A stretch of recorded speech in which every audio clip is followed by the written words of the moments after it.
Among the many problems which our society faces today, that of the homeless is surely one of the most tragic.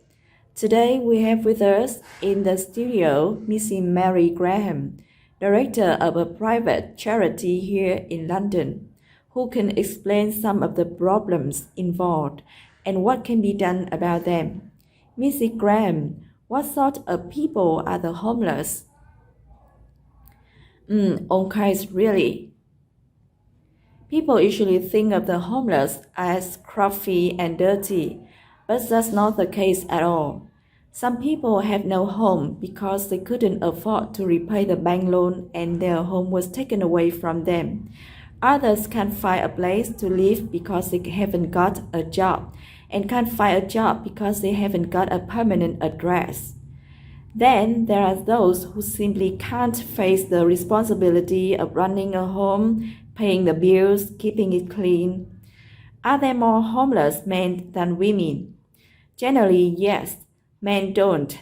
They don't seem to be able to cope as well as women in certain situations.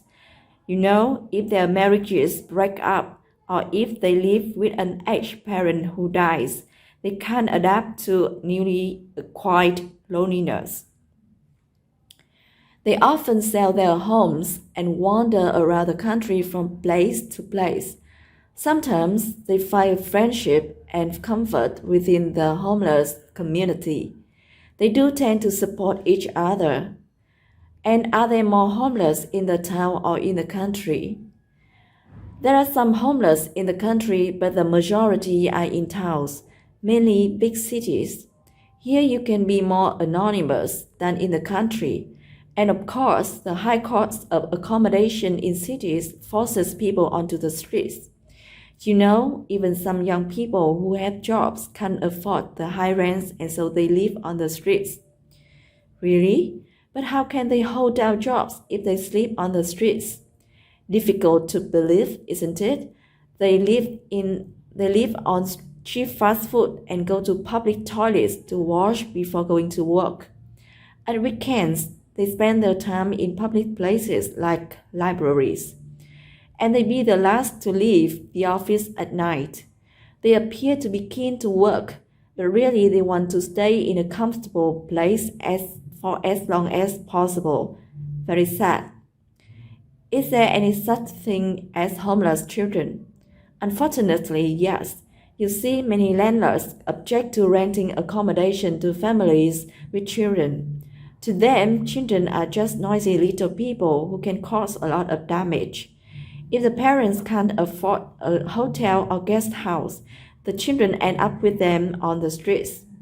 A lot of people say that the answer is for the government to construct more accommodation, that is, cheap housing. Is it as simple as that? Well, certainly some form of government action is needed, but the government seems to prefer private ownership to state-controlled housing. It's true that a lack of available property causes higher rents and poor conditions, and I think the government should act to limit rents and enforce higher standards in the rental sector.